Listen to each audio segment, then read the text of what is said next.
안녕하세요, 구독자 여러분. 인사부터 드리겠습니다. 저는 나이 70대 중반을 맞이하고 있는 아들 하나 보고 평생을 살아온 주부입니다. 참, 세상만사 어떻게 이런 일이 저에게 벌어질 수 있었는지 모르겠습니다. 어떤 식으로 제 이야기를 풀어가야 할지도 모르겠네요. 죽은 줄 알고 평생 가슴에 묻어뒀던 제 자식이 어느 날 눈앞에 환생을 해서 돌아왔다고 한다면 여러분들은 믿으실 수 있으시겠습니까? 저도 그날의 일을 떠올리면 아직도 꿈만 같아요. 저에게 일어난 기적 같은 이야기 시작해 보도록 하겠습니다. 어릴 적 제 삶은 꽤 고생스러웠어요. 그 시절에는 누구나 힘들게 살았다고 하지만 저에게는 유난히 더 벅차게 다가왔죠.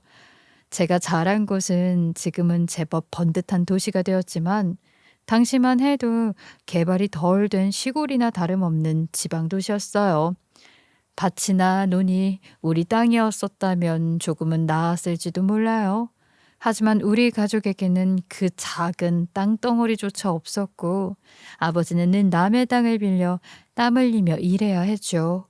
그러니 수입은 일정할 수 없었고 아무리 어머니가 장터에서 나무를 팔아도 결국은 늘 돈에 허덕여야 했어요. 어린 저는 그게 당연한 삶이라고 여기며 살아왔고요. 예, 오늘은 조금 늦을 것 같아. 장에 손님이 많네. 네가 막내를 잘 챙기고 있어야 돼. 언니랑 오빠는 나 혼자 막내 챙기는 거 어려운데. 언니랑 오빠는 공부해야지. 집에서 놀고 있는 애가 너 하나면 엄마를 좀 도와야 하지 않겠니? 그게 저의 숙명이자 인생이었어요. 배고픔은 제게 익숙한 동반자였어요. 있는 집 아이들은 초콜릿이나 사탕 같은 것을 먹었지만 저와 제 친구들은 길가에 핀 꽃을 따서 꿀맛이 난다며 서로 웃음을 터뜨렸죠.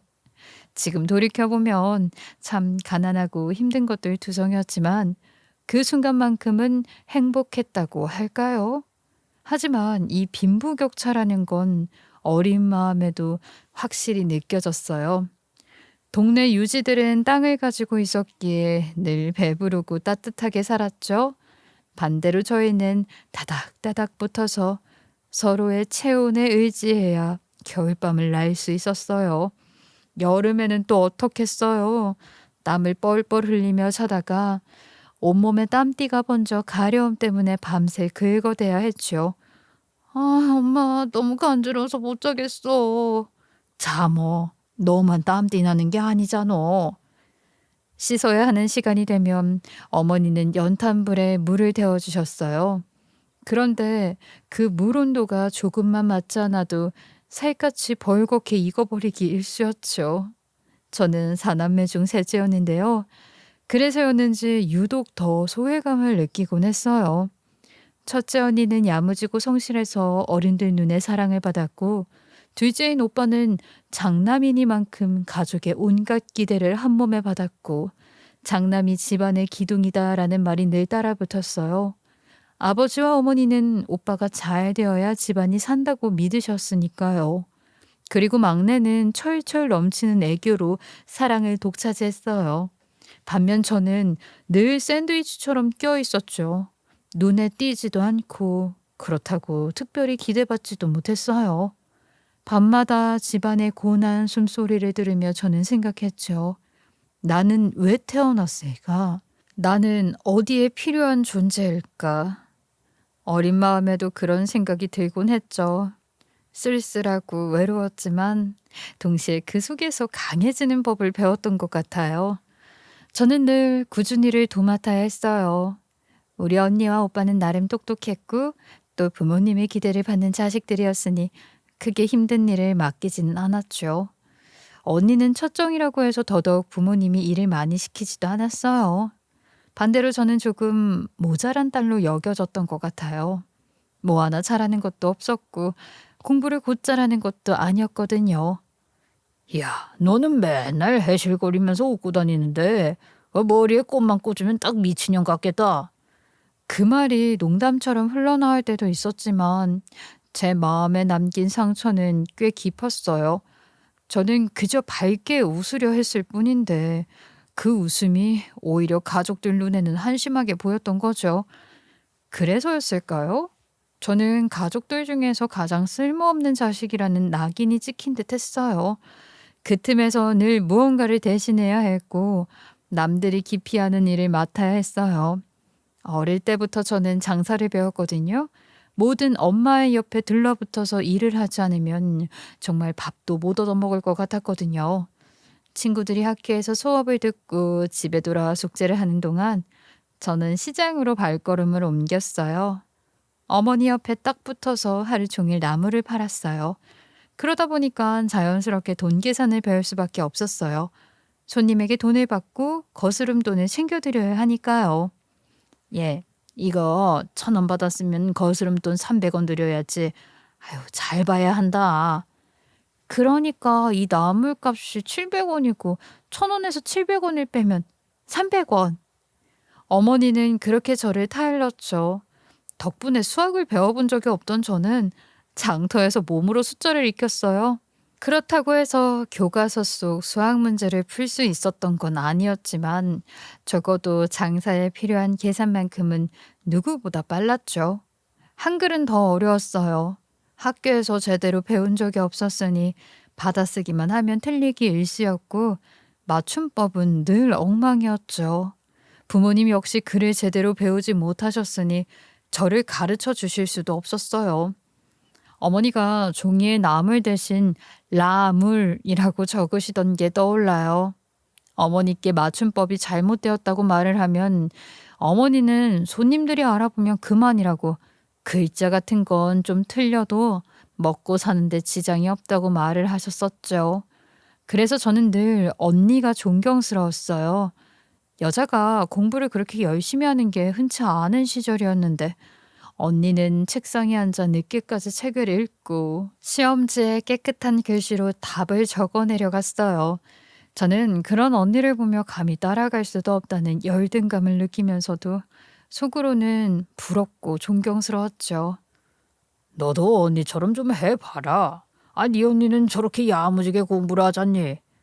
언니는 학교가 끝나고도 남아서 공부를 하는데 나는 장터에 나가야 하잖아요. 그래서 뭐 불만 있다 이거야? 아버지가 조금이라도 큰 소리를 내면 저는 아무런 말도 할 수가 없었어요. 오빠에게는 당연하다는 듯이 기회가 주어졌고 장남이라는 이유 하나로 부모님은 오빠에게 기대를 쏟아부으셨어요. 그 시절 돈 있는 집 자식들은 유학도 가곤 했는데 저는 오빠라면 가능하다고 생각했어요. 그런 차별이 그저 당연하게 여겨지는 시절이었으니까요. 그래서 저는 더욱 악착같이 장터에서 버텼어요. 부끄러웠지만 호객행위도 해야 했고 때로는 지나가는 사람의 옷자락을 붙잡고 간절하게 부탁해야 했어요. 아주머니, 나물 좀 사주세요. 오늘은 장사가 너무 안 돼서요. 아이고, 딱해라. 그래, 이거 얼마니? 제가 그렇게 말하면 어떤 사람은 못 본 척 지나가기도 했고 어떤 이는 짜증을 내기도 했어요. 하지만 가끔은 안쓰럽다는 듯 웃으며 나무를 사주는 이들도 있었어요. 그런 날은 세상을 다 가진 것처럼 기뻤죠. 제가 늘 마음속으로 스스로를 부르던 이름이 있어요. 바로 나물 파는 소녀였죠. 친구들이 동화책 속 성냥팔이 소녀 이야기를 할 때 저는 제 모습이 그 소녀와 겹쳐 보였거든요. 겨울바람에 언 손을 호호 불며 나물 좀 사주세요 하던 제 모습이 떠올라서였어요. 그렇게 저는 어릴 적부터 세상과 맞서 싸우는 법을 배워야 했어요. 남들 눈에는 하찮고 부끄러운 모습이었을지 몰라도 제게는 살아남기 위한 유일한 방법이었죠. 집에 돌아오면 또 다른 전쟁이 기다리고 있었어요. 막내를 돌보랴 부모님이 밭에 나가 계신 동안 집안일을 도맡아 하느라 제 하루는 늘 쉴 틈이 없었어요. 아직 어린 나이였는데도 손에는 물집이 잡히고 자꾸만 갈라지고 헐어서 주부습증까지 생겼어요. 그땐 그게 뭔지도 몰랐죠. 그저 손이 가렵고 벌겋게 부어오르며 껍데기가 벗겨지는 걸 보면서 아, 내가 가난해서 생기는 병이구나 하고 생각했어요. 사실 어머니의 손도 제 손과 별반 다르지 않았거든요. 그 위에는 굳은 살이 단단히 박혀 있었고 손등은 언제나 갈라져 피가 맺혀 있었어요. 어린 저는 그런 어머니의 손을 보며 엄마의 손을 닮는구나 하고 체념처럼 웃기도 했죠. 어릴 때부터 저는 남달랐는데요. 좀 좋은 의미로 남다름은 아니었지만 어떻게든 집안을 위해 더 많이 일해야 한다는 책임감을 안고 살았어요. 그 노동이 정당한 대가를 가져다 준 것도 아니었죠. 하지만 막내 동생의 입에 간식 하나라도 들어갈 수 있고 쌀독에 쌀을 조금이라도 더 채울 수만 있다면 저는 그걸로 충분하다고 생각했어요. 늘 배고픔에 시달렸고 가난이란 건 제 몸속 깊숙이 스며든 그림자처럼 늘 따라다녔거든요. 그래서였을까요? 저는 어린 마음에도 어떻게든 돈이 많은 집에 시집을 가야겠다는 허황된 꿈을 품곤 했어요. 하지만 그건 말 그대로 꿈에 불과했죠. 왜냐하면 저는 특출나게 예쁘지도 않았고 누구든 데려가고 싶어 할 만큼 빼어난 재주가 있는 것도 아니었으니까요. 나는 왜 이렇게 태어났을까? 왜 나는 얼굴도 안 보고 데려간다는 셋째인데도 아무도 원하지 않을까? 저는 제 삶을 어느 순간부터 언니에게 투영하기 시작했는데요. 언니라면 내가 못 이룬 꿈을 이뤄주는 여성이 될 수도 있다고 생각했어요. 하지만 언니의 나이가 20살이 되자 집안 사정 때문에 더 이상 공부를 이어가지 못했어요. 결국 돈 때문에 식당에서 일을 시작했고 거기서 만난 남자와 결혼을 했죠. 그리고는 우리가 살던 지방을 떠나 다른 도시로 가버렸어요. 언니가 결혼을 앞두고 저에게 했던 말이 전 아직도 생생해요. 나 서울로 가야 해. 시어머니가 많이 편찮으셔서 내가 곁에서 병간호를 해야 한대. 언니, 그럼 언니가 이루고 싶었던 꿈은? 그렇게 열심히 공부했던 건 다 뭐가 되는 거야? 세상은 마음대로 되는 게 아니더라. 공부를 했어도 결국은 돈이 없으면 이렇게 되는 거지. 그 순간 저는 세상의 냉혹한 이치를 깨달았던 것 같아요. 똑똑해서 성공하리라 믿었던 언니조차 결국은 병든 시어머니 간호하며 살아야 한다니. 제 마음은 서늘해졌죠. 그날 이후로 저는 제 삶을 다른 눈으로 보기 시작했어요. 가난은 꿈을 짓밟았고 현실은 이상을 허락하지 않는다는 사실을 너무 일찍 알아버린 거예요. 우리 오빠는 공장에 취직을 했는데요. 공부를 제법 잘했던 것에 비하면 그저 평범한 삶을 택한 셈이었죠. 그래도 부모님 눈에는 그게 그렇게나 든든할 수가 없었어요. 따박따박 월급이 나온다는 사실 하나만으로도 오빠는 자랑거리였으니까요. 우리 아들 이제 공장 다닌다. 남들처럼 불안한 일을 하는 게 아니라 월급날도 똑바로 챙기고. 아이고 아들 잘 키웠네. 공장 다니는 거야말로 최고지 최고. 월급 밀릴 일도 없고 말이야. 아버지가 이렇게 이웃들에게 자랑을 하실 때면 전 살짝 씁쓸했지만 속으로는 그래도 다행이다 하고 안도를 했어요. 우리 가족 중에 누군가는 제대로 된 길을 가야 한다고 생각했거든요. 오빠는 맥주 공장에서 일을 했는데요.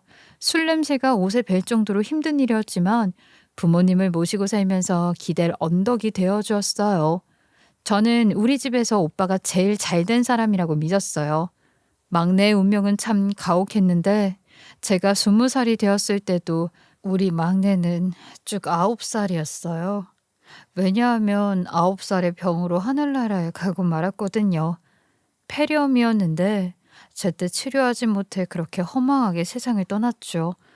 지금 돌아보면 그게 가난 때문이었다는 게 뼈아프게 다가옵니다. 그때는 부모님의 심정을 이해하지 못했어요. 막내의 장례식 날 어머니가 처절하게 울부짖는 모습을 보고도 전 속으로 이렇게 생각했어요.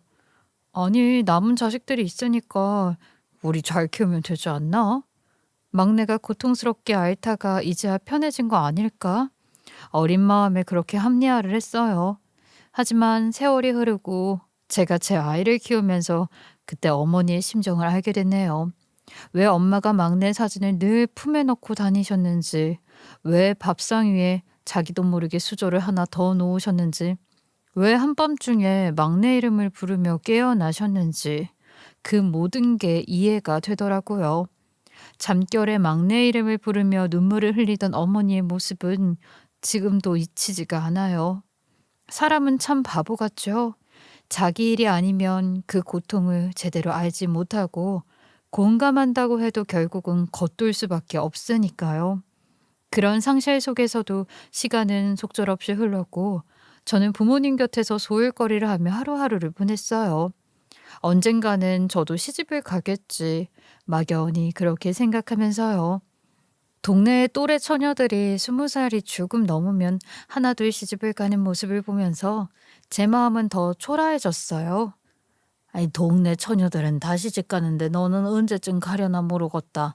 너도 빨리 좋은 사람 만나야지. 어머니가 가끔 그렇게 말씀하실 때마다 저는 그저 웃어 넘겼지만 속은 허전했죠. 우리 집이 너무 가난해서 데려가는 집이 없는 건가 싶기도 하고, 혹은 제 인연이 아직 나타나지 않은 것뿐이라고 스스로를 달래기도 했죠. 그리고 결국 저는 선자리에서 남편을 만났어요. 제가 24이 될 때까지 시집을 못 가니까 불안해하던 어머니가 사정사정해서 성사시킨 자리였는데요. 사실 저는 처음엔 많이 망설였어요. 평생을 함께할 사람을 겨우 3번 만나고 결정해야 한다는 게 억울했거든요. 하지만 선택권이 제게 있었던 건 아니었어요. 그렇게 저는 결혼이라는 길로 들어서게 되었고, 그것이 앞으로 제 인생에 또 다른 고난과 얽힘을 가져올 줄은 그때는 미처 알지 못했죠. 그래도 제 남편은 성실한 사람이었어요. 집안이 부자도 아니었고 그저 평범한 가정의 아들이었는데, 남편이 공무원이라는 안정적인 직업을 갖고 있다는 점이 우리 부모님 눈에는 아주 큰 장점으로 비쳤던 것 같아요. 그 시절만 해도 공무원이라고 하면 돈을 꽤 잘 버는 사람이라는 인식이 있었거든요. 물론 현실은 조금 달랐어요. 남편이 번 돈의 상당 부분은 시댁 생활비로 흘러갔으니까요. 우리 몫으로는 남는 생활비가 그리 많지 않았어요. 그래도 먹고 사는데 큰 불편은 없었어요. 아이를 낳아 키우는 데 있어서도 지금처럼 억 단위의 돈이 드는 게 아니라 그냥 기본적인 의식주만 챙기면 된다고들 했죠. 애를 물가에 내놓으면 물에만 빠지지 않게 해라. 밭에 데려가면 작물만 망치지 않게 해라. 그 정도만 지켜도 부모 노릇은 다 하는 줄 알았죠. 저는 그렇게 지방에서 살다가 남편 덕분에 서울이라는 큰 도시에 상경을 하게 됐어요. 주변에서는 다들 저를 두고 출세했다고 말했어요.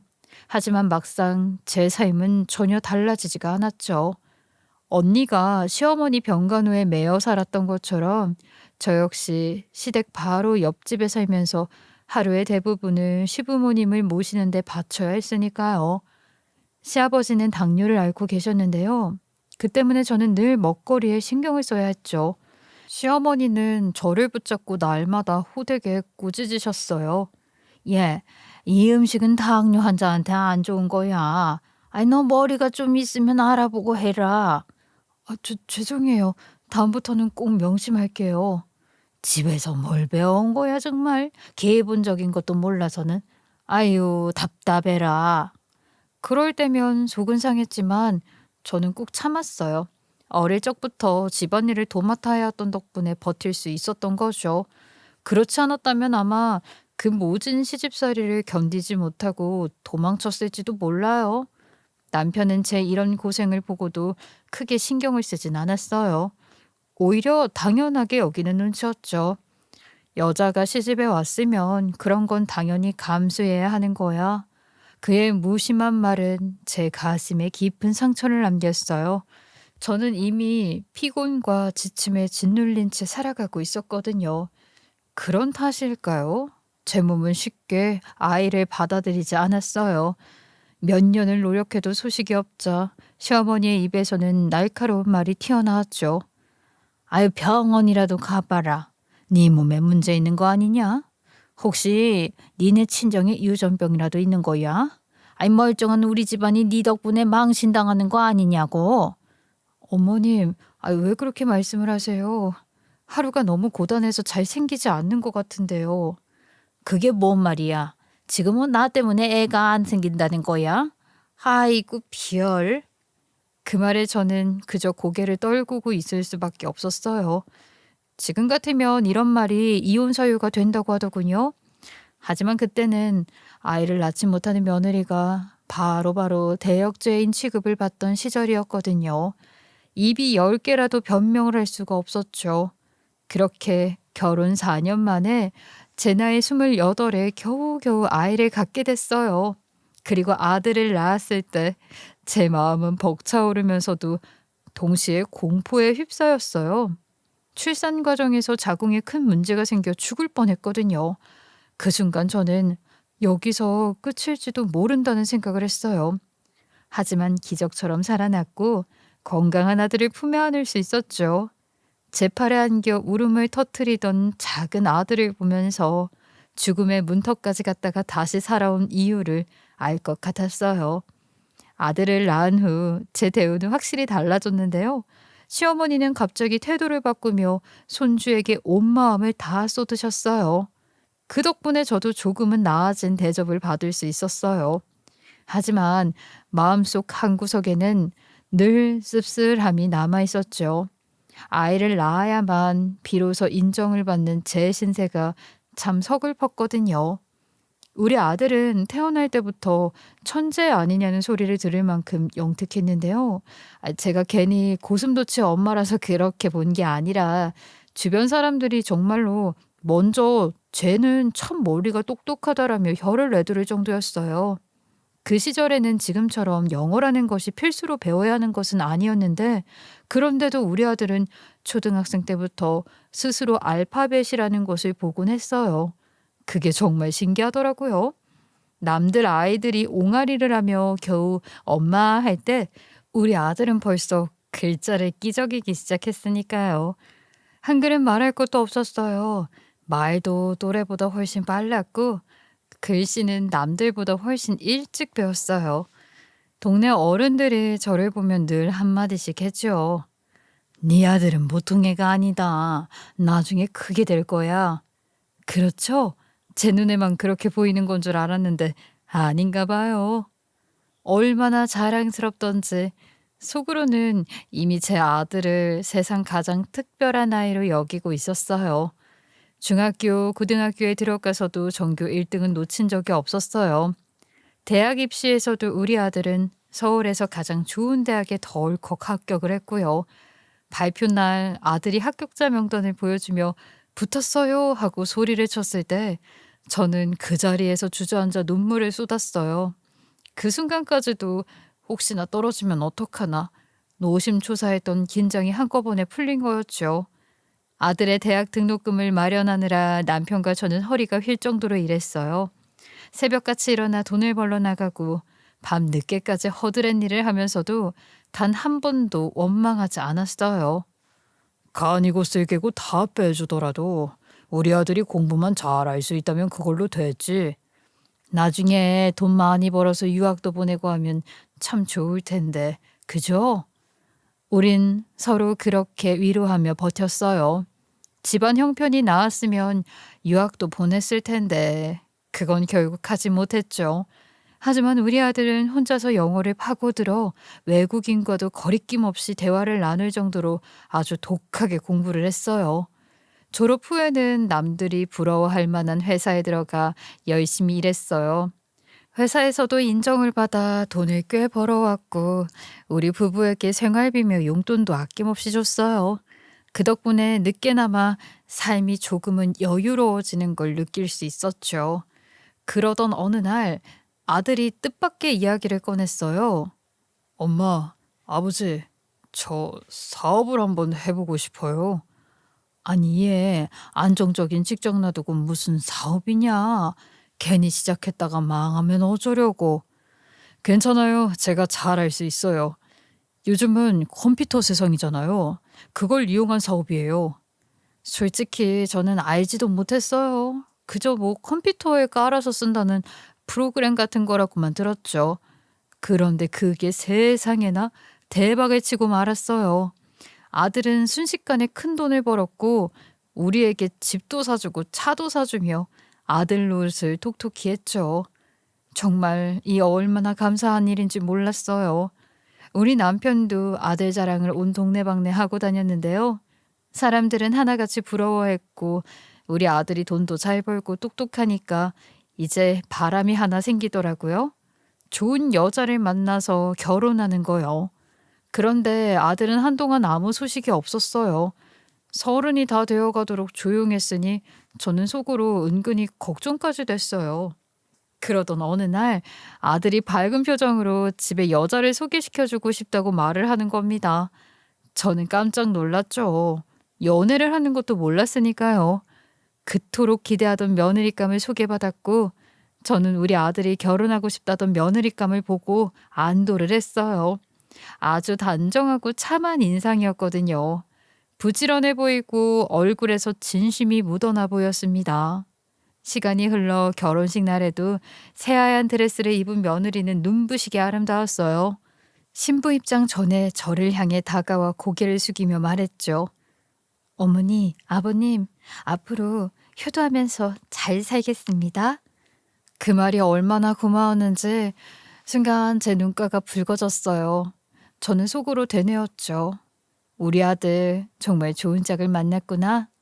이제 걱정 안 해도 되겠다 하고요. 아들은 결혼 이후에도 사업이 승승장구했어요. 지역 신문에 아들의 이름이 오르내리는 걸 볼 때마다 저는 가슴이 뿌듯했죠. 그런데 이상하게도 아들의 표정은 그리 밝지만은 않았어요. 며느리도 가끔씩 우리 집에 들러 안부를 전하고 손주를 보여주곤 했는데요. 아이는 눈에 넣어도 아프지 않을 만큼 사랑스러웠지만 며느리와의 대화에서 묘한 거리감이 느껴졌어요. 형식적인 미소, 예의 바른 말투.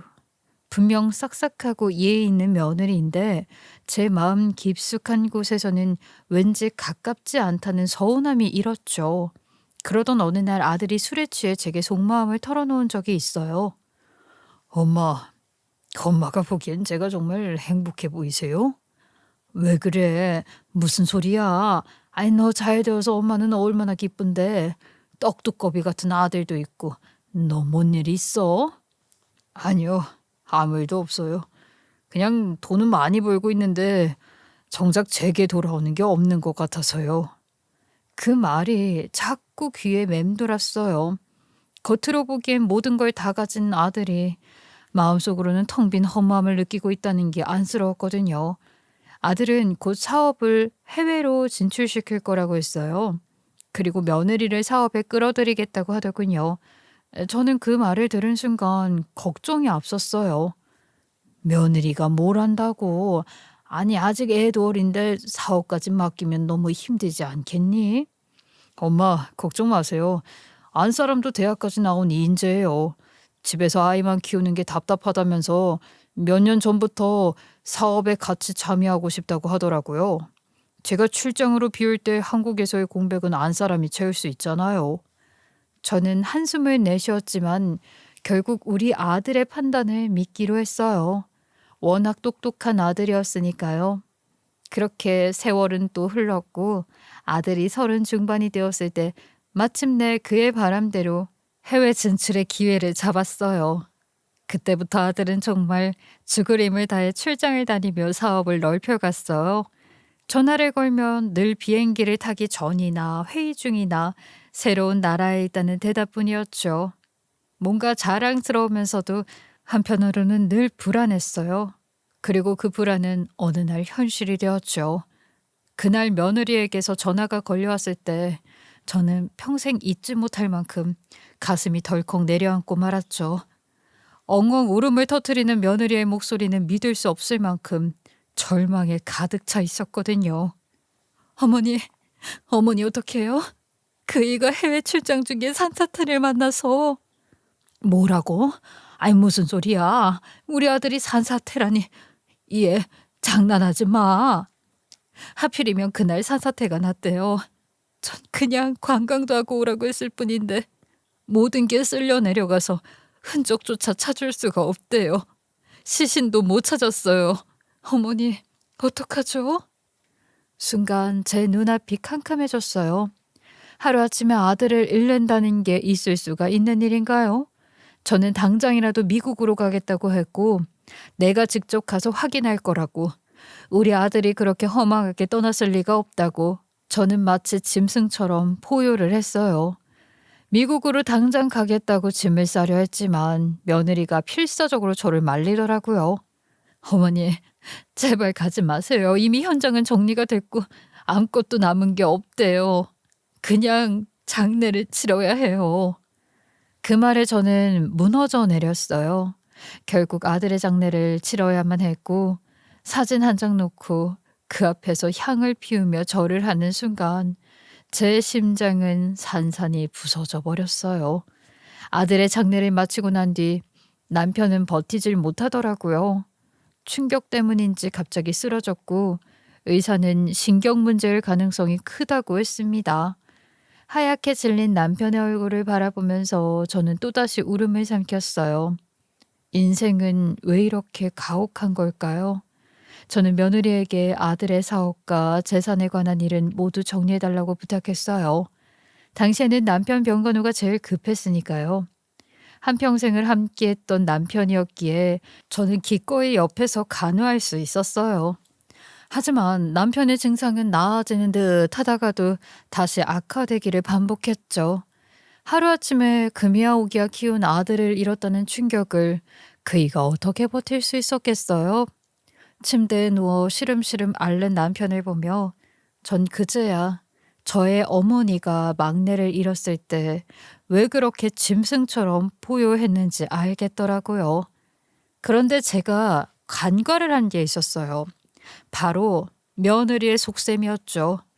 저는 그 아이가 단정하고 참한 얼굴을 한 착실한 사람인 줄로만 알았는데, 하지만 그 내면에 어마어마한 욕심이 숨어 있었다는 걸 그때는 미처 보지 못했어요. 사실 아들이 며느리를 사업에 참여시키겠다고 했을 때 그때 눈치를 챘어야 했어요. 남편이 병으로 쓰러져 제가 온종일 병간호에 매달리던 그 시기, 며느리는 조용히 움직이고 있었거든요. 어느 날 보니까 집안에 있던 중요한 서류들이 사라져 있었어요.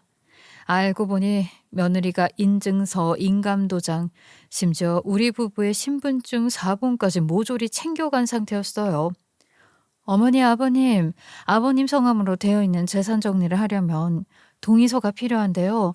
그냥 위임장 같은 거예요. 여기 사인만 해주시면 돼요. 그러냐? 아유, 내가 글을 잘 몰라서 여기다가 도장만 찍으면 된다 이거지? 저는 제대로 읽어보지도 않고 도장을 찍어주었어요.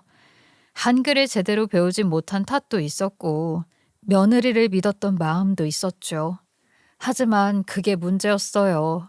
며느리가 내민 서류는 단순한 위임장이 아니라 우리가 살고 있는 집을 비롯해 아들이 마련해준 재산을 전부 처분한다는 동의서였던 거예요. 저와 남편이 무심코 찍은 도장 하나로 우리 부부의 삶이 송두리째 넘어가고 있었던 거죠. 그 사실을 깨달은 건 너무나도 늦었어요. 남편의 병원비를 결제하려고 통장을 확인했는데 글쎄 잔고가 텅 비어 있었던 거예요. 눈앞이 하얘졌어요. 서둘러 며느리를 불러 따져 물었죠. 너 도대체 무슨 짓을 한 거니? 왜 통장이 비어 있어? 우리 집 그거 다 네 이름으로 넘어간 거 맞지? 어머니, 이제 저는 남이에요. 남인데 그게 무슨 소용이에요? 어차피 오빠가 남긴 재산은 제 것이 되는 게 당연하잖아요? 어떻게 시부모한테 이런 짓을 할 수가 있냐? 아무리 내 아들이 죽었어도 네가 내 며느리인데. 이제 며느리 아니고 남이라고요, 남. 그래도 병원비는 제가 처리해 드릴게요. 하지만 더는 기대하지 마세요. 병원에서도 그러는데 아버님 상태면 퇴원해서도 요양하는 게 낫대요. 그 말을 듣는 순간 제 옆에 누워있던 남편이 갑자기 뒷목을 움켜쥐며 몸을 바들바들 떨었어요. 저는 여보 하며 다급히 소리를 쳤고 의사와 간호사들이 달려왔지만 남편의 얼굴은 이미 새하얗게 질려 있었어요. 한 번 더 쇼크가 온 거예요. 믿었던 가족에게 이렇게까지 배신을 당한다는 게 세상에서 가장 큰 고통이었죠. 며느리에게 전 재산을 송두리째 빼앗기고 난 뒤 우리 부부의 생활은 그야말로 지옥이었어요. 나이가 예순을 넘기니 어디 변변히 일할 곳도 없더군요. 남편은 퇴원은 했지만 집안에 늘 알아누워 있었고 저는 남편에게 점심으로 먹을 간단한 죽이나 반찬을 챙겨놓고는 서둘러 일을 나가야만 했어요. 제가 구한 일은 남의 집 식모살이였는데요. 아침 9시에 출근해 저녁 6시에 퇴근하는 일이었고 젊은 사모님의 집에서 청소하고 밥 차리고 학원을 마치고 돌아온 초등학생 아이에게 간식을 챙겨주는 게 제 하루 일과였어요. 큰 집을 매일같이 쓸고 닦고 하다 보면 삭신이 쑤시지 않은 곳이 없었어요. 허리가 끊어질 듯 아팠고 이 손목엔 항상 파스가 붙어 있었죠. 그런데도 집에 돌아오면 또 다른 전쟁이 기다리고 있었어요. 남편은 신경 문제가 호전될 기미가 보이지 않았고 얼굴 반쪽이 마비되어 밥을 씹는 것조차 힘들어했어요. 그래서 저는 늘 미움을 쏘아야 했죠. 숟가락을 입에 대는 남편을 보면서 아휴, 내가 무슨 죄를 지어서 이렇게까지 사는 걸까 하고 한숨이 절로 새어나온 적이 한두 번이 아니었어요. 돈은 늘 모자랐고요. 제가 번 돈은 약값이며 생활비로 모조리 빠져나갔고 하루가 멀다 하고 돈 걱정에 눈앞이 캄캄했어요. 그렇다고 늙은 오빠와 언니에게 손을 벌릴 수도 없는 노릇이었죠. 그들도 제 삶 못지않게 힘겹게 살아가고 있었으니까요. 조카들에게 도움을 청하는 건 더더욱 있을 수 없는 일이었고요. 그때 저는 가족이라는 게 참 쓸모없구나 라는 생각까지 하게 되었네요. 매일매일 죽지 못해 버티는 나날이 자그마치 10년 가까이 이어졌어요.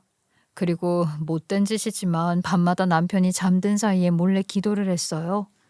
하느님, 우리 남편이 이렇게 짐덩어리로 사느니 차라리 아들 곁으로 가게 해주세요. 그리고 저도 같이 가게 해주세요. 제 입에서 그런 말이 나오는 스스로가 너무 비참했지만 그만큼 삶이 고달팠던 거예요. 가끔은 그런 기도에 소름이 끼치기도 했지만 그게 제 진심이었습니다. 남편은 가끔 힘겹게 입을 열었어요. 편마비 때문에 발음이 흐릿했지만 그 의미는 분명했죠. 이게 전부 내 업보다. 그 말이 얼마나 제 가슴을 후벼 팠는지 몰라요. 그러던 어느 날 저는 식모살이를 나가 있던 중에 남편이 혼자서라도 쓰레기를 버리고 오겠다고 무리를 하다가 대문 밖 계단에서 굴러 떨어진 겁니다. 다행히 지나가던 행인이 신고를 해주었고 병원에서 연락이 왔어요. 저는 일을 하던 집에 양해를 구하고 병원으로 뛰쳐 달려갔죠. 하지만 병원에 도착을 했을 땐 이미 남편은 응급실 침대 위에 누워 있었고 머리를 심하게 다쳤는지 붕대를 칭칭 감고 주변에는 의사들이 분주히 움직이고 있었죠. 보호자분, 환자분 상태가 너무 위중합니다. 연세가 있으시고 몸이 쇠약해져 있어서 수술을 하더라도 마취해서 깨어나지 못할 가능성이 큽니다. 그 말이 끝나기도 전에 남편은 눈을 감아버렸어요. 저를 향한 단 한마디의 유언조차 남기지 못한 채 말이에요. 저는 바닥에 주저앉아 오열을 했고 남편까지 떠나면 전 정말로 혼자가 되어버리는 거잖아요. 살면서 미웠던 적이 더 많은 남편이었지만 유일한 제 편이었는데 이렇게 허망하게 떠나다니요. 하지만 남편은 더 이상 대답하지 않았습니다. 의사는 사망 선고를 내렸고 저는 장례식장으로 안내를 받았어요. 눈물이 마르기도 전에 제 머릿속은 장례비 걱정으로 가득 차 있었는데 상조회사 하나 가입해 놓은 곳도 없었어요. 조촐하게 마련한 장례식장에는 손님들이 뜨문뜨문 찾아왔어요. 저희와 평생을 함께했던 이웃 몇몇 그리고 남편의 옛 직장 동료들이 조금 들러서 조문을 해주었죠. 하지만 정작 와야 할 사람은 오지 않더라고요. 바로 며느리였는데요. 10년 동안 연락조차 하지 않았던 사이였지만 그래도 시아버지가 하늘나라에 갔다고 전했는데 코빼기도 보이지 않았어요. 그 사실이 저는 너무나 원망스러웠어요. 그래도 시아버지가 하늘나라에 갔다는데 와야 하는 게 맞는 거 아니냐고요. 장례식장 빈 의자들을 보며 저는 다시 한번 절망했죠. 남편을 떠나보낸 슬픔에 더해 의절한 며느리에 대한 배신감까지 가슴을 짓눌렀어요. 하지만 문제는 그 다음이었어요. 남편 장례를 치르는 도중에 제 꼴이 워낙 허름해서 그랬던 건지 아니면 병원 측에서도 못 믿어서였는지 장례비를 중간 정산하라며 찾아온 거예요. 저는 막 월급을 받기도 전이었고 지난 세월 동안 모아둘 수 있는 돈도 없었기 때문에 손에 쥔 돈이 한 푼도 없었어요. 제가 꼭 갚을게요. 장례만 제대로 치르게 해주세요. 제발 부탁드려요. 아이, 어머니, 돈이 없으면 장례를 진행할 수가 없습니다. 지금 당장 정리하시죠. 그 순간 귀를 의심했어요. 아이, 남편이 죽은 지 며칠이나 됐다고. 아직 장제를 정하지도 못하고 화장도 못했는데 장례식 중간에 돈이 없다고 내쫓겠다는 게 말이 되나요? 아니, 어떻게 이런 말씀을 하실 수가 있어요? 지금 제 남편이 누워있는 이 장례식장이에요. 돈이 없다는 이유로 나가라니요. 사정은 이해하지만 아이, 돈이 없는데 무슨 장례를 치르십니까? 그 정도는 상식이죠. 아이, 나중에 갖겠다니 복에 겨운 소리 하지 마세요. 그 말은 제 심장을 그대로 찌르는 칼 같았어요. 정말 이 나라가 제가 살아온 대한민국 사회가 맞나 싶었죠. 눈물이 뚝뚝 흘러내려 앞이 보이지 않을 정도였어요. 그런데 그때였죠. 제 앞으로 불쑥 손수건 하나가 내밀어졌어요. 놀라서 고개를 들자 정장을 말끔하게 차려입은 한 남자가 장례식장 관계자들을 향해 카드를 내미는 게 보였어요. 일시불로 계산해 주세요. 어르신, 걱정하지 마세요. 제가 전부 낼 테니 더는 마음 쓰지 마세요. 그 순간 저는 심장이 멎는 줄만 알았어요. 제 눈에는 그가 세상 모든 걸 가진 백만장자로 보였지만 동시에 너무도 익숙한 얼굴이었거든요. 까만 카드를 들고 서 있는 그 사람은 분명히 10년 전 미국 출장길에서 산사태에 휩쓸려 죽었다고 했던 제 아들이었으니까요. 아니, 이게 말이 되는 소리냐고요. 어떻게 죽은 제 아들이 버젓하게 살아 돌아올 수 있냐고요. 그것도 10년이라는 세월이 지나서요. 제 입에서는 떨리는 목소리가 흘러나왔어요. 손이 덜덜 떨려 멈출 수도 없었죠. 너 설마 너 정말 정훈이냐? 아니, 내가 귀신을 보는 게 아니라 너 정말 살아있는 정훈이야? 내 아들 정훈이? 제 이름이 정훈인가요? 순간 제 머릿속이 하얘졌어요. 아니, 이건 또 무슨 뚱딴지 같은 소리예요? 죽은 내 아들이 내 눈앞에 서 있는데 나를 알아보지 못하고 있다뇨. 저는 울먹이며 그의 양 어깨를 붙잡고 흔들었어요. 제 눈앞에서 아들의 얼굴은 분명 변하지 않았는데 그 입에서 어르신이라는 단어가 흘러나온 게 믿기지가 않았거든요. 저는 또다시 절규를 했죠. 정훈아, 너 맞지? 네가 어떻게 죽었다가 돌아왔어? 말 좀 해봐. 엄마야, 네 엄마라고 내가. 네가 어떻게 나를 보고 엄마라고 하지 않고 어르신이라고 하니? 네가 어떻게 자기 이름이 정훈이냐고 묻냐고. 아, 이게 무슨 일이야? 그때 제 옆으로 또 다른 남자가 다가왔는데요. 제 나이 또래로 보이는 외국인 남자였어요. 그는 제 팔을 붙잡으며 다급히 말렸죠. Please calm down. 저는 그 말이 귀에 들어오지도 않았어요. 다리에 힘이 쫙 풀려 주저앉고 말았거든요. 도대체 이게 무슨 상황이란 말인가요? 분명히 죽었다는 아들이 제 눈앞에 멀쩡히 살아있었고 그런데 저를 알아보지 못한 채 정훈이냐고 되묻고 있었어요. 죽은 내 아들이 어떻게 살아 돌아왔으며 왜 나를 엄마가 아닌 어르신이라 부르는지, 왜 이름마저 기억하지 못하는지, 장례식장 한켠 진정을 한 저와 우리 아들, 그리고 처음 보는 외국인 부부가 마주 앉아 이야기를 나누게 되었어요.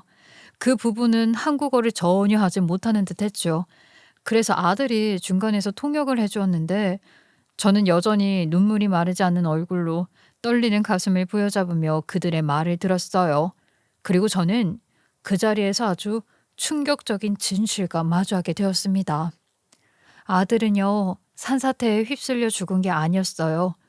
관광을 해볼까 하던 찰나 타고 있던 차가 무장한 괴한들에게 덮쳐졌다고 해요. 그대로 강도를 당했고 머리를 크게 얻어맞아 길가에 버려졌다고 합니다. 그때 그 자리에 지나가던 외국인 부부가 아들을 발견하고 급히 자기네 집으로 데려갔던 거예요.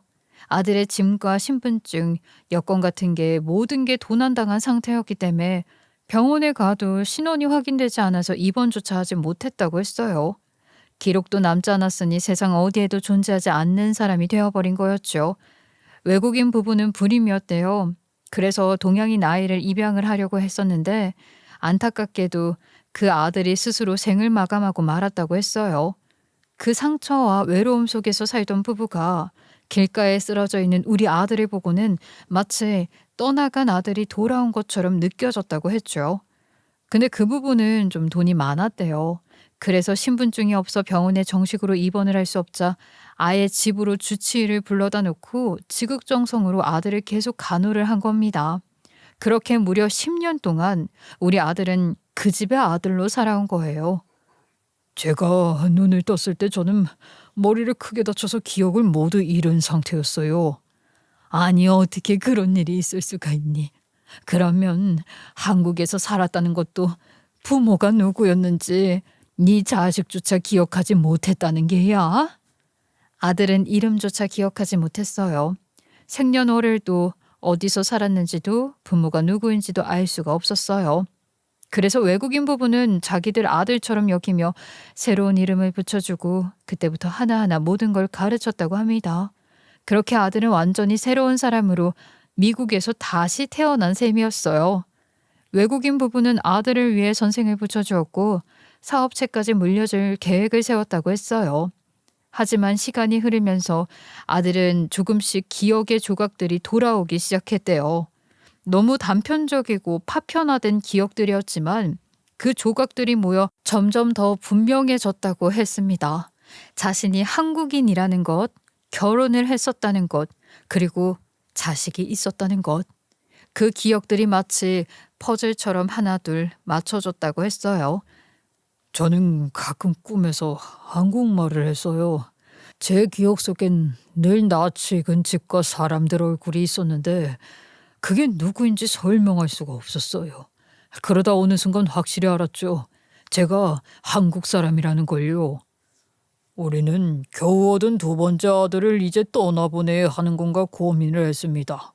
차라리 미국에서 새 출발을 하자고 우리가 가진 사업체도 모두 물려줄 생각이었지요. 하지만 점차 기억을 되찾아가는 아들은 한국으로 가야 한다고 본래의 자신을 찾아야 한다고 고집을 피웠대요. 저는 그 말을 듣고 눈물을 멈출 수가 없었습니다. 제 앞에 서 있는 아들이 살아 돌아온 게 기적 같았지만 그 10년 세월 동안 얼마나 고통스러운 혼란 속에서 살았을지를 생각하니까 제 가슴이 다 찢어지는 듯 했어요. 저는 아들의 손을 꼭 잡은 거 말고는 아무런 말도 할 수가 없었습니다. 그 어떤 말도 위로가 되지 않을 거라고 생각했으니까요.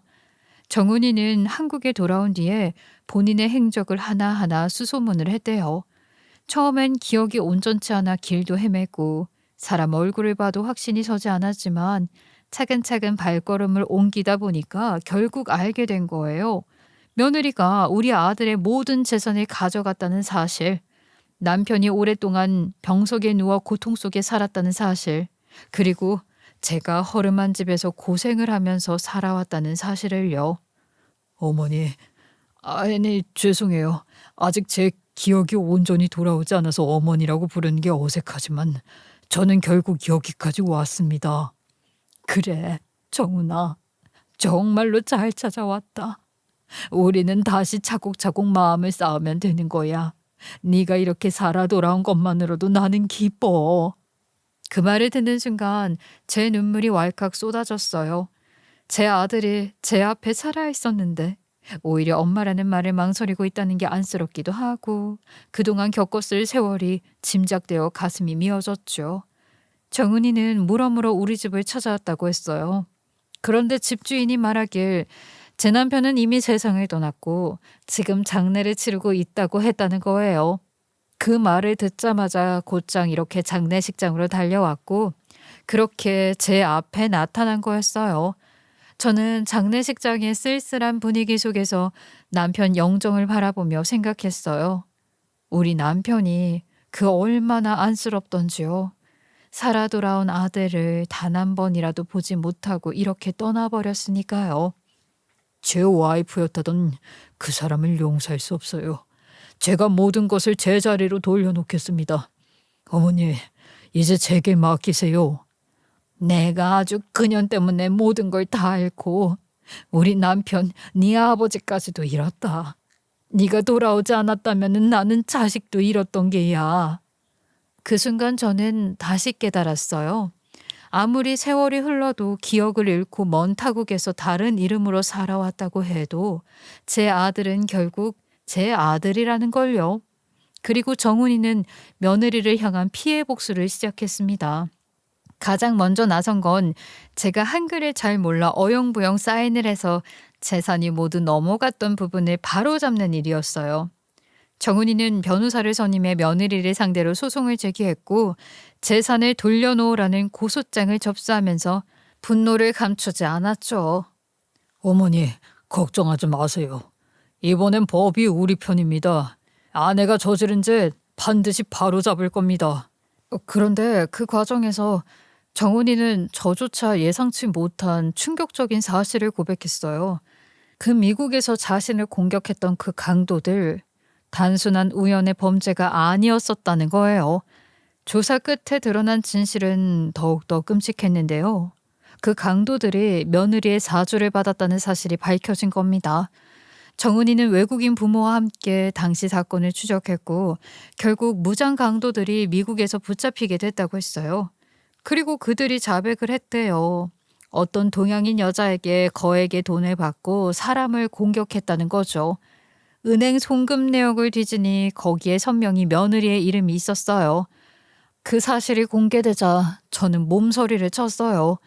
남편을 병들게 하고 저를 고생시키고 아들까지 죽은 줄 알게 만들었던 그 모든 비극이 며느리의 손에서 비롯된 거라니. 거기에 회사가 탐났던 거야. 모든 돈을 가로채고 지 혼자 잘 먹고 잘 살고 싶었던 거야. 힘 없을련. 그 여자는 반드시 죗값을 치러야 합니다. 제 가족을 이렇게 만든 대가를 받아야 합니다. 마침내 며느리는 법정에 서게 됐어요. 살아 돌아온 아들을 본 순간 그녀는 그대로 기절을 해버렸죠. 그 모습은 아이러니하게도 제가 봐온 뻔뻔한 모습과는 너무 달랐어요. 하지만 동정심은 단 한 톨도 생기지 않았답니다. 재판은 증거가 너무나도 명확했고 누가 봐도 죄가 확실했기 때문에 길지는 않았어요. 소송 결과 법원은 며느리가 빼돌린 모든 재산에 대해 부당이득 반환 청구를 인정했어요. 뿐만 아니라 며느리에게는 사문서 위조 및 위조사문서 행사죄, 전자서명법 위반, 특정 경제범죄 가중처벌법상 횡령과 배임 혐의까지 모두 다 인정이 됐어요. 결국 검찰은 며느리를 구속했죠. 그 소식을 듣는 순간 저는 눈을 감고 남편의 영정을 떠올렸어요. 여보, 이제 걱정 말어. 우리 아들이 돌아와서 모든 걸 다 바로잡았어. 하늘에서 지켜보고 있지. 그제야 제 어깨에 얹혀있던 무거운 짐이 조금은 내려가는 듯 했죠. 며느리가 강도를 사주했다는 사실까지 밝혀지면서 사건은 걷잡을 수 없이 커졌어요. 형사사건 중에서도 이런 일은 드물다면서 수사관들조차 고개를 절레절레 흔들었죠. 결국 며느리는 도망갈 길이 없었고 그대로 포승줄에 묶여 고개를 숙인 채 판결을 받았어요. 법원의 판결이 내려지는 순간 저는 그동안 눌려있던 숨이 터져나오는 것 같았죠. 이후 저는 며느리가 가로챘던 부동산과 예금 그리고 우리 아들 회사까지 모두 되찾을 수 있었어요. 물론 아들의 회사는 며느리가 운영하면서 거의 망해버린 상태였지만 아들은 서류를 샅샅이 들여다보며 의외로 차분하게 말하더라고요. 어머니, 아직 기회가 있어요. 이 정도라면 충분히 살릴 수 있어요. 그 말에 제 눈시울이 뜨거워졌습니다. 모든 게 무너졌다고 생각했는데 아들은 절망하지 않고 오히려 다시 일어설 수 있다고 했으니까요. 저는 되찾은 재산을 정리해서 그동안 남편 병간호 때문에 여기저기서 빌렸던 돈을 모조리 갚을 수가 있었어요. 매일같이 독촉 전화에 시달리고 집 앞까지 찾아오는 채권자들에게 고개 숙이며 살아야 했던 지난날이 떠올라 울컥울컥했는데 더 이상 채권자들에게 시달리지 않아도 된다는 사실 하나만으로도 어깨에 얹혀있던 큰 짐이 내려가는 것 같았거든요. 그리고 마침내 돌려받은 돈으로 신축 아파트에 입주를 할 수 있게 됐는데요. 허름한 주택에서 찬바람을 맞으며 살던 시절을 생각하니 이렇게 새로 지은 아파트의 하얀 벽과 반짝이는 바닥이 그저 꿈만 같더라고요. 이 모든 게 아들의 덕분이었죠. 우리 아들은 일단은 한국에서의 사업을 살리기 위해 외국인 부부와는 눈물로 작별 인사를 했어요. 무려 10년이나 함께 부대끼며 아들처럼 지냈으니 당연히 이별이 쉽지는 않았을 거예요. 부부는 우리 아들을 친아들처럼 여기며 사랑을 쏟아부었고 그래서 떠나보내려는 마음이 더욱 아프다고 했어요. 하지만 아들도 이미 미국에서 하던 사업이 있었기 때문에 1년 중에 6개월은 미국에서 지내기로 했죠. 미국에서는 그 부부와 시간을 보내고 한국에 와서는 저와 함께 시간을 보내는 식으로 말이에요. 의도치 않은 두 집 살림이 된 셈이지만 저는 신기하게도 그 상황이 감사하게만 느껴졌답니다. 죽은 줄로만 알았던 아들이 살아 돌아온 것도 놀라운데 이렇게 새로운 인연까지 맺게 되었으니까요. 인생은 참 알 수 없는 거라는 생각을 했어요. 한편 며느리는 죗값을 톡톡히 치르고 있어요. 강도사주와 재산 편취, 사문서 위조, 횡령과 배임 등으로 죄가 더해지고 더해져서 결국에는 징역 8년을 선고받았죠. 솔직히 말하면 저와 아들이 겪은 고통에 비하면 8년은 너무 짧게 느껴지죠. 그년이 어떤 심정으로 철창 신세를 지고 있는지 알 수는 없지만 저는 간절히 바라요. 짧다면 짧은 그 8년 동안이라도 스스로 돌아보고 반성을 했으면 좋겠다고요. 저는 지금도 하루하루가 기적 같아요. 10년 동안 죽은 줄만 알았던 아들이 제 곁에 다시 나타났고 무너진 가정을 다시 세워주었으니까요. 물론 남편이 살아서 이 모습을 보았다면 더할 나위 없이 행복했을 텐데 그걸 보지 못하고 떠났다는 게 여전히 마음에 남아 아쉬워요. 그래도 저는 남편에게 기도해요. 당신이 보지 못한 기적을 내가 대신 봤으니까 이제 좀 쉬어도 된다고요. 저는 이제야 알겠어요. 인생은 참 잔혹할 때도 많지만 때로는 상상조차 못한 선물 같은 기적을 안겨주기도 한다는 것을요. 살아 돌아온 제 아들과 죽는 날까지 좋은 기억만 남기고 싶은 바람을 남기며 이만 사연을 마치겠습니다. 감사합니다.